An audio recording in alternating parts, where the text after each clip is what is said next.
less than 8.5. So we have looked at a lot of hypothesis testing examples so far for population proportions. Section 8.5 is going to begin looking at the process for estimating or predicting the population mean, or testing a claim about the population mean. So question here is, how many points will MSU average in the tournament? Let's take a look here. During the regular season, the MSU men's basketball team scored an average of 80 points per game. Do you think they will be able to continue this average throughout the NCAA March Madness tournament? 6 games if they win.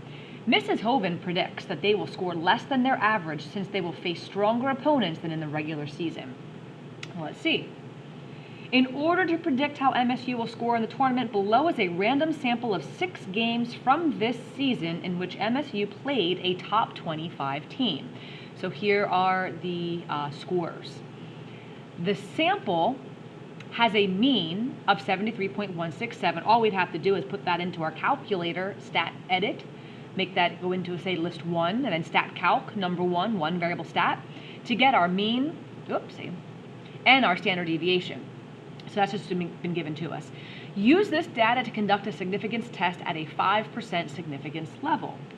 So we're looking at will they score, is their average going to be different? Mrs. Hoven predicts they will score on average less because they're facing tougher teams. Let's just see what happens here.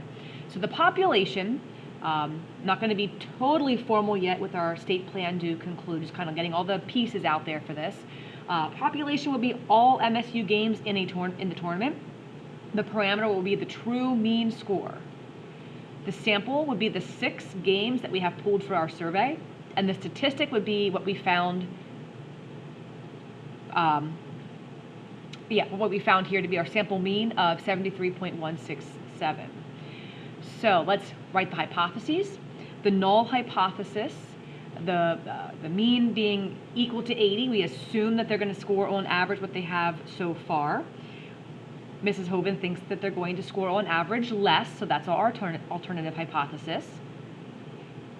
Then we must check some conditions to make sure that things have been met. Now for testing about a population mean, less than 6.5 was when we did our confidence intervals for that. We still have our random condition, same idea as before. Make sure that we have a random sample to represent the population. And that is quoted right out of the problem. They did say that they have selected a random sample of 6 games from the previous season where they played a top 25 team. Now our normal condition. All right, so it's not large counts here. Our normal condition has 2 parts, 2 pieces. Either our sample size has to be at least 30. If the sample size is at least 30, our sampling distribution of the sample means will be modeled well with a normal distribution.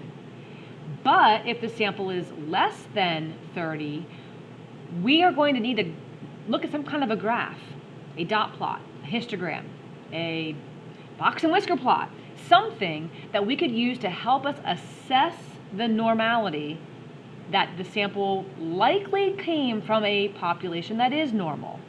So 6 data points is really small for this, but a dot plot's the easiest one, so that's what I chose. And after I made my dot plot, what I'm looking at is, do I see anything that shows really obvious outliers or strong skew? Skew is tough to call when you have only 6 dots, but outliers I can pretty much rule out. It's not like I see a clustering of points over here with just a small trail heading off in one direction, so I really don't think skew is an issue. So since my sample size was small, I analyzed the graph. I'm showing the graph, does not show anything obvious in terms of outliers or skew, so I will consider the sample to come from a population that is likely normal. I have to check for it that way. Now that I've met those conditions, let's calculate the mean and standard deviation of the sampling distribution. So the mean of all sample means of size 6 taken will be what we assume to be. We assume that to be true. The standard deviation of our sampling distribution of sample means, we'll take our sample standard deviation and divide by square root n. So that calculates out to 3.198. So if I were to interpret that, I would say that samples of size 6, 6 from a top 25, played from a top 25 team, will typically vary by 3.198 points from a mean of 80 points. Okay, so typical variation from the mean. Drawing the picture and labeling, so kind of ignore what I have here for the moment.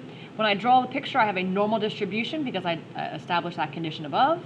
Centering at 80, that's where our sampling distribution will center, assuming that the null is true.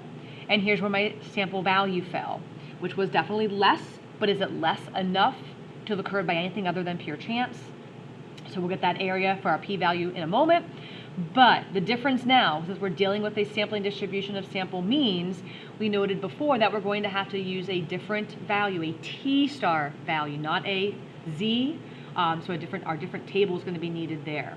So calculating our test stat pretty much looks the same, but we're calling it a z, or I'm sorry, a t instead of a z. So 73.167 minus 80 divided by our standard deviation gives us a test stat t-star value of negative 2.14. Since we're working with means, the test stat value, that t-value, we'll have to use our table B to find that p-value instead. So kind of walking you through that, let's see if I can get that up here on the screen. Okay, well, we're going to need our degrees of freedom for that. So our degrees of freedom would be, we had a sample of size 6, so our degrees of freedom would be 5, one less than the sample size. We'll go to row 5 in the table B, T star value table. We'll find, as we go across row 5, the two closest T star values to where this value is going to fall. Locate the area at the top of that table that corresponds, or the two areas, and we'll give the p-value as that range. So as I go across the row, I found that the two scores that went up to an area between 2.5 and 5%, that would then indicate that the p-value must be somewhere in between those two percentages. Now to conclude,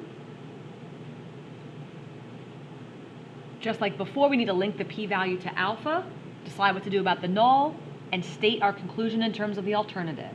Since the p-value, which was between 0.025 and 0.05, would be less than our significance level of 0.05. So if it's in between these two, it would have to be at least smaller than 0.05. Therefore, I'm stating that it's less than our significance level. We reject the null hypothesis. We have convincing evidence that their average will be less than 80 in the tournament. So even with a small sample of only 6, sample size is not going to guarantee that we won't have enough evidence, or that we would if the sample size is large. That size doesn't really make the biggest impact here. It's how unusual that outcome is to have occurred purely by chance when we assume whatever the null hypothesis was. And in this case, a sample of 6 to produce an average as low as we saw with the given standard deviation that we calculated to occur purely by chance will be less than 5% if they really will score on average 80 in postseason play. So they will likely be scoring less. So it looks like Mrs. Hoven's prediction may be correct.